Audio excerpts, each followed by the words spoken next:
पवित्र पावनकारी शिक्षापत्री, पवित्र पावनकारी। આજનો દરેક વ્યક્તિ એમ માનતો હોય છે કે હું બહુ બુદ્ધિશાળી છું. હા, ભગવાને દરેકને બુદ્ધિ આપી છે, પણ બુદ્ધિનું ફળ શું? ભગવાને આપણને જે બુદ્ધિ આપી છે એ બુદ્ધિનો આપણે સદુપયોગ કરીએ તો બુદ્ધિ સારી અને સાચી કહેવાય. શિક્ષાપત્રીમાં શ્રી સ્વામિનારાયણ ભગવાન કહે છે કે આ જીવ છે તે ભક્તિ અને સત્સંગ વિના ગમે તેવો મોટો વિદ્વાન હોય તો પણ અધોગતિને પામે છે. માટે આપણને ભગવાને બુદ્ધિ આપી, મનુષ્ય જન્મ આપ્યો, પણ એનું ફળ શું? તો ભગવાનની ભક્તિ અને સત્સંગ કરવો એનું ફળ છે. શ્રી સ્વામિનારાયણ ભગવાન એક વખત માંગરોળ પધાર્યા હતા. બજારમાંથી પસાર થતા હશે, ત્યાં એક ટોળું જોયું. ભગવાન પણ ટોળામાં જઈને ઉભા રહ્યા. ત્યાં એક વેપારી હતો. એ વ્યાપાર કરતો હતો, પણ રેતી પથરા એનો વ્યાપાર કરે. એના ઢગલા આમથી આમ ઉઠલાયા રાખે.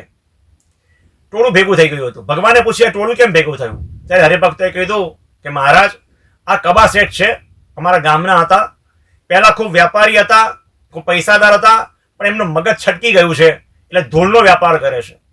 ત્યારે સ્વામી ભગવાને કીધું કે જે માણસ ભગવાનની ભક્તિ ન કરે અને આખી જિંદગી પંચ વિષયના સુખ ભોગવવામાં, પૈસા ભેગા કરવામાં જીવન પોતાનું પૂરું કરી નાખે છે, એ પણ આ કબા શેઠ જેવો જ છે.